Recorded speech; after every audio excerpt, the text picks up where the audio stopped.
Hello, everybody. It is January the 9th. It is Wednesday, and it is still 2019.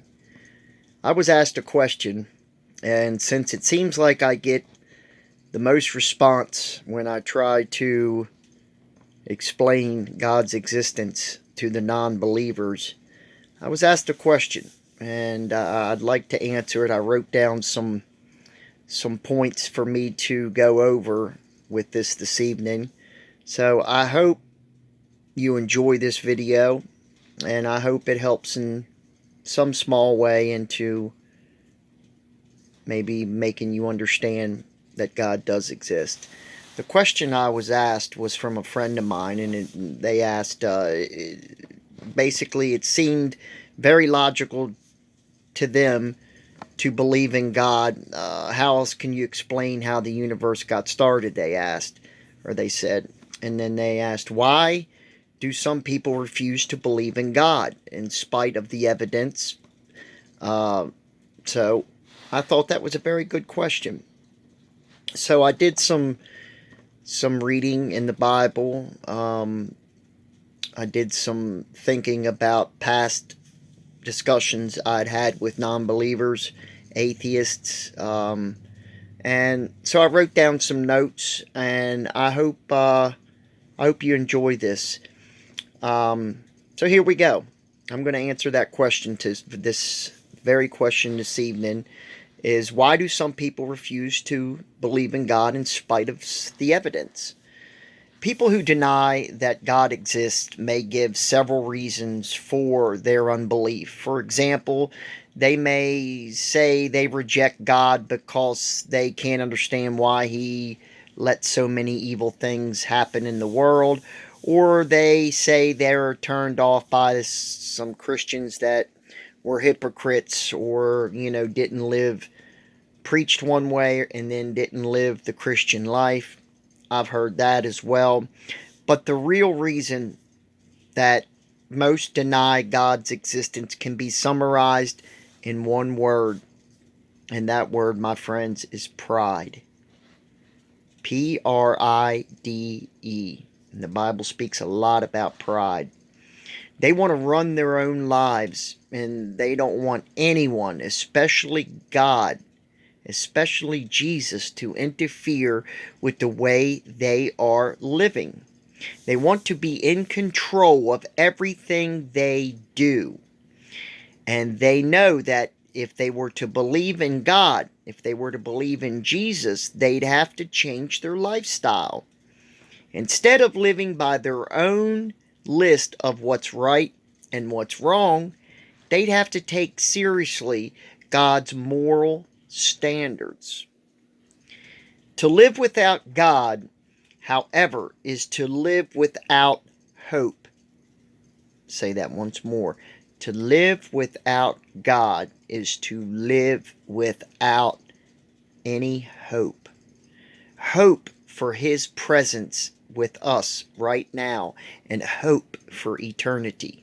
Instead of knowing that God has put us here for a purpose, they end up living without any ultimate meaning of life. No wonder the psalmist declared, "The fool says in his heart, there is no God." Psalm 14:1. The fool says in his heart, there is no God. Psalm 14:1. Make sure your own commitment to Jesus Christ, who came into the world to demonstrate God's reality and also His love. Then ask God to help you point others, including anyone who may not believe, to the freedom and hope that they can have in Christ. They may not believe your arguments, but they can't deny the reality of Christ's power to change lives. That, I believe, is probably the number one proof that atheists always want. That proof, that evidence. And that is for Christ's ability to change a person's life. Personally, I have given examples of people that had lived such horrific, evil, criminal, sadistic lives. They got saved and they became a new man or woman. There is so many stories throughout history, fact-proven stories where people have gotten saved and the Lord has changed them. There is people that's lived lives of perversion, lived lives of abominations, that's had lustful, sinful lives, that's changed in an instant. There's so many examples, and you cannot deny that. You cannot. You can say all day and night till you're blue in the face, there is no God. I want evidence. I want proof. Jesus gives the proof every day. Every day. Unfortunately, the ones that tend to continue to not believe, it's all about pride. They live a prideful life. They're actually, another way of putting it, they're actually, they like the sin that they live. They like their sinful life. They cling to that sin, to whatever it may be, and they don't want to give it up. Even though that sin is going to drag them straight to hell, a hell they don't believe in, but it's still going to drag them straight to hell. They don't want to. They don't want to give up on it. They want to hang on to that sin. But Christ, there's so many examples of people giving their lives to Christ and being born again, being made anew. All you have to do, don't believe me, just look on the internet. There is so many people's testimonies on the internet. You want proof? You really want proof? There's so many testimonies on this very site where people have just had enough and they gave their life to the Lord and the Lord has changed them. So many. I give you one example of a billion that's out there. Well, maybe not a billion, but there's a lot out there. There was a gentleman throughout the 80s and parts of the 90s. He was the number one male porn star in that type of business. He was a porno star. And he did, I can't remember how many of them he did, but he was made the most. He was the number one guy. He won their award. They have their award ceremonies at the end of every year or sometime throughout the year for the best actor in a porno or whatever it is. But he always won, or he won most awards for being the best male star or whatever you want to call it in pornographic movies. So he had, in his mind, he had everything. He had money, he had cars, he had women, obviously, all the women he could ever want. He had houses.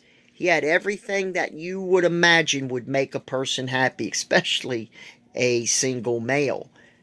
You would imagine he would be content. He gave his testimony where he had done a movie. I don't know what number movie it was. It was like his 50th movie or something crazy like that.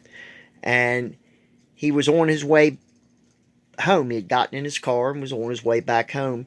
And he pulled his car over and just began to weep. He didn't know Jesus. He didn't know the Bible or any of that. But he called out to God, if you're real, that he was just not happy. There was something inside of him. He just wasn't happy. He was miserable inside. And he called out to God. God changed that man's life instantly. Literally instantly. He no longer had the desire to do that sinful life, live that sinful life, to do that type of work.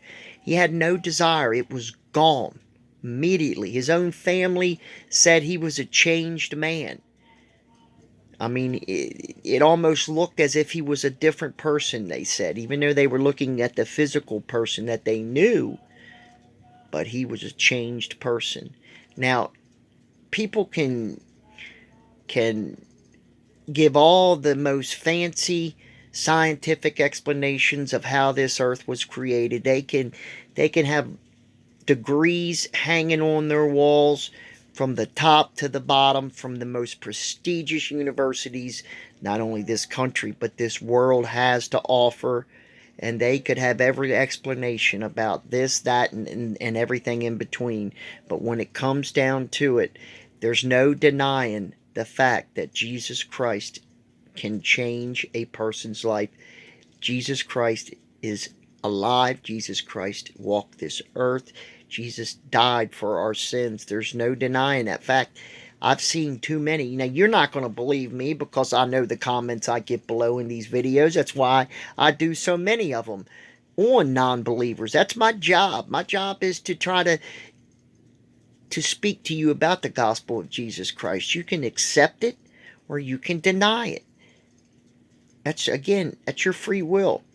But if you want their evidence, if you want evidence, I have told you time and time and time again, the evidence is right in front of your very eyes. You're just too blind to see it.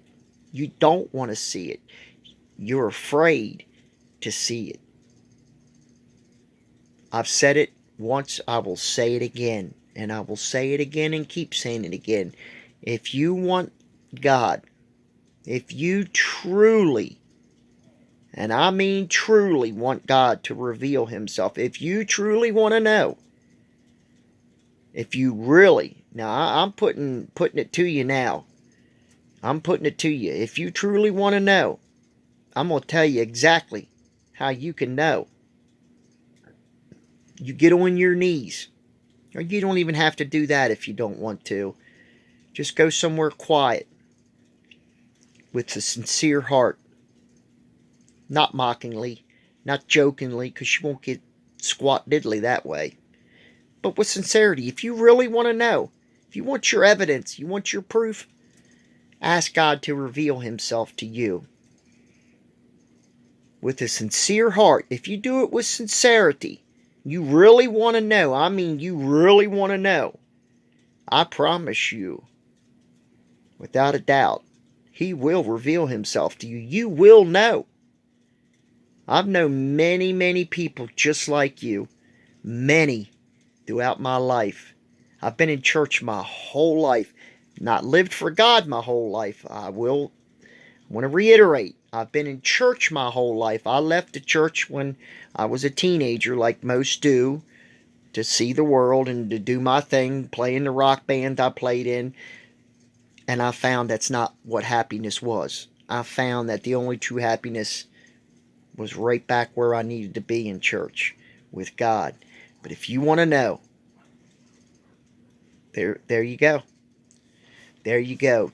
If you want to continue to mock, if you want to continue to give your fancy explanations below about you want proof or you want this and that, I've told you. I've made it as clear as I can make it in this video. As clear as I can make it. I can't make it any more clearer. You can either let that pride continue to lead you through life, and when you get to the end of that life, you will find out that God not only does exist, but you've blown your opportunity. But then it's too late, ladies and gentlemen. I don't want to see anybody die lost. That no Christian wants that. I will say one other thing. Is there bad Christians in this world? Is there hypocrites in this world? Oh, you bet your bottom dollar there is. There is, there has been, there is, there will be. There's always bad seeds in everything. That's just the way it is with life. It's called sin. And also, Christians can also fall to pride. They can fall to greed. There's many that's fallen to both of those things.